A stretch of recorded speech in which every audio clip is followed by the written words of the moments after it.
মানে বর্তমান বিশ্বে এইরকম ন্যাক্কারজনক ঘটনা আর হয় না। এত এর কদর্য চেহারা, এত উলঙ্গ চেহারা। দখলদারিত্বের একটা ভাষা আছে, যেমন ধরেন ইউক্রেনের সাথে রাশিয়ার একটা যুদ্ধ চলতেছে, যুদ্ধে হার জিত হবে, এটা তো একেবারে রীতিমতো মাস্তানি করা। মাদুরোকে তুলে আনার অর্থ হচ্ছে এই যে আর কিচ্ছু না, ওই দেশটার সাথে যুদ্ধ করবে, ওই দেশের গোলা মারবে, ওরাও গোলা মারবে, বা ওদেরকে পরাস্ত করবে, এরকম কিছু না, কোনো রাজনৈতিক কারণ না, জাস্ট সম্পদ লুট।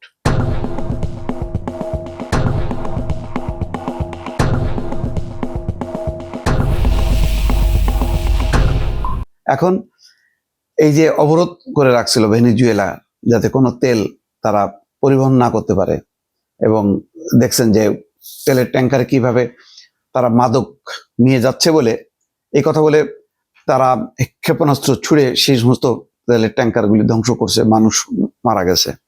এখন যার কারণে নিষেধাজ্ঞা আরোপ করার কারণে, এবং ওই যে কোম্পানি ভেনেজুয়েলার তেল কোম্পানি, সেই তেল কোম্পানির আর্থিক লেনদেন সব অকার্যকর করে ফেলছে, যেহেতু এটা ডলারে লেনদেন হয়। এখন ফলে অবরুদ্ধ হয়ে গেছে ওদের tanker, reservoir, crore crore barrel তেল। এখন ভেনেজুয়েলা 3 থেকে 5 কোটি ব্যারেল তেল যুক্তরাষ্ট্রের হাতে তুলে দিচ্ছে, এবং কোনো চুক্তি না। ট্রাম্প বলতেছে এটা আমি নিয়ন্ত্রণ করব, আমি বুঝবো যে দুই দেশের জনগণের কল্যাণে এই অর্থ কিভাবে ব্যয় করা যায়, মানে উনি ঠিক করবেন। এখানে কোনো দ্বিপাক্ষিক কোনো স্বার্থ নেই, কোনো আলোচনা নেই, দর কষাকষি নেই, কিচ্ছু নেই, এবং ভেনেজুয়েলা বাধ্য। ফলে যেই রিজার্ভে যেই তাদের 3 থেকে 5 কোটি ব্যারেল তেল আছে, এটা তো তুলে দিচ্ছেই।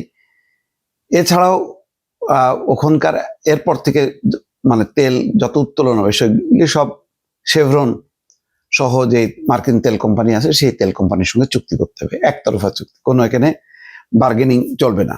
ইতিমধ্যে ট্রাম্প বলেছেন তিনি চান ভেনেজুয়েলার অন্তর্বর্তী প্রেসিডেন্ট দেলসি রদ্রিগেজ দেশটির তেল শিল্পে যুক্তরাষ্ট্র এবং বেসরকারি কোম্পানিগুলোকে পূর্ণ প্রবেশাধিকার দিক।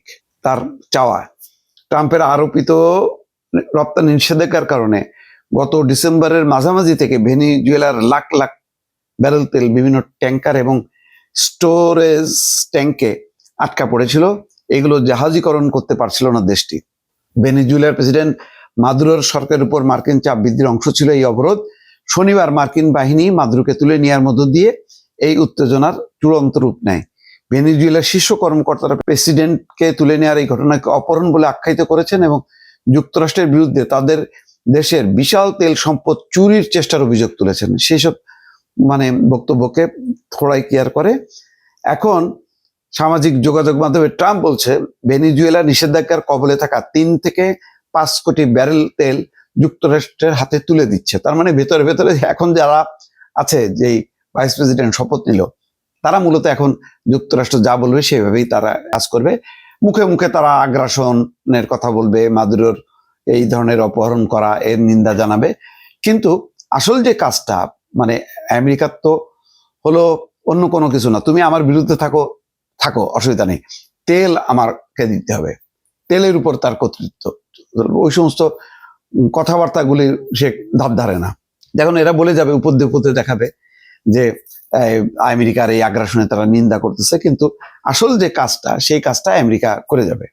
সেই কাজটাই হচ্ছে তেল সম্পদটার নিয়ন্ত্রণ নিয়ে নিল আমেরিকা। ট্রাম্প বলছেন এই তেল বাজার দরে বিক্রি করা হবে, এবং সেই অর্থ যুক্তরাষ্ট্রের প্রেসিডেন্ট হিসেবে আমি নিয়ন্ত্রণ করব। এর মাধ্যমে নিশ্চিত করা হবে যে এই অর্থ ভেনেজুয়েলা এবং যুক্তরাষ্ট্রের মানুষের কল্যাণে ব্যবহৃত হচ্ছে। ট্রাম্প জানান মার্কিন জ্বালানি মন্ত্রী ক্রিস রাইট এই চুক্তি কার্যকর করার দায়িত্বে রয়েছেন। তেলবাহী জাহাজগুলো থেকে তেল সরাসরি যুক্তরাষ্ট্রের বন্দরে পাঠানো হবে বলেও জানান তিনি। রয়টার্সের 2টি সূত্র বলছে আটকে পড়া এই অপরিশোধিত তেল যুক্তরাষ্ট্রে সরবরাহ করার জন্য প্রাথমিকভাবে চীনের দিকে যাওয়ার কথা কার্গোগুলোকে নতুন করে বরাদ্দ দেওয়ার প্রয়োজন হতে পারে। গত 1 দশকে চীনই ছিল ভেনেজুয়েলার প্রধান ক্রেতা। বিশেষ করে 2020 সালে ভেনেজুয়েলার তেল ব্যবসার সঙ্গে জড়িত কোম্পানিগুলোর উপর যুক্তরাষ্ট্রের নিষেধাজ্ঞার পর চীনের গুরুত্ব বাড়ছিল। মানে নিষেধাজ্ঞার কারণে কোথাও বিক্রি করতে পারছিল না, চীনই মূল ক্রেতা ছিল। এখন সংশ্লিষ্ট সূত্র বলছে ট্রাম্প চান এই প্রক্রিয়া দ্রুত ঘটুক, যাতে তিনি একে একটি বড় বিজয় হিসেবে তুলে ধরতে পারে। তবে এই বিষয়ে ভেনেজুয়েলার সরকার বা দেশটির রাষ্ট্রীয় তেল কোম্পানি পিডিভিএস এর কোনো মন্তব্য করেনি। তারা মানে অলরেডি মানে কলাপস করছে, কারণ তাদের এই সংস্থা নিষেধাজ্ঞার কারণে এটা এত ইতিমধ্যে আর কি লেনদেন সব বন্ধ করে ফেলছে। ফলে এই যে তেলটা নিয়ে যাবে, এই তেল নিয়ে এটা টাকা পাবে কিনা ভেনেজুয়েলা তার কোনো ঠিক নেই। এরকম প্রকাশ্যে এক ধরনের রাহাজানি, ডাকাতি নাকি চুরি বলবো, ভাষা আসছে না, কিন্তু অদ্ভুত ব্যাপার যে এত বড় বিশ্ব সভ্যতার এই পর্যায়ে এসে সকল জাতিসংঘ থেকে শুরু করে সবাই নির্বাক, অবাক, স্তম্ভিত, কিছুই বলার নেই। এর ফলে এই যে শক্তির একটা জয় হয়ে গেল, অন্যান্য দেশগুলোর অবস্থাটা বোঝেন, ইউক্রেনের অবস্থা বোঝেন, গাজার অবস্থা বলেন, এবং সব জায়গায় কিন্তু এখন নতুন করে আবার যুদ্ধের দামামা বাড়ছে। অর্থাৎ যারা শক্তিশালী তারা শক্তি প্রয়োগ করবে নিরীহদের পক্ষে, আর অন্তত ট্রাম্প আর এই যুদ্ধ থামানো, শান্তি, এই কথাগুলো আর বলবে না। তার মানে একটা একতরফা একচেটি একটা বিশ্ব ব্যবস্থা দাঁড়ায় গেল।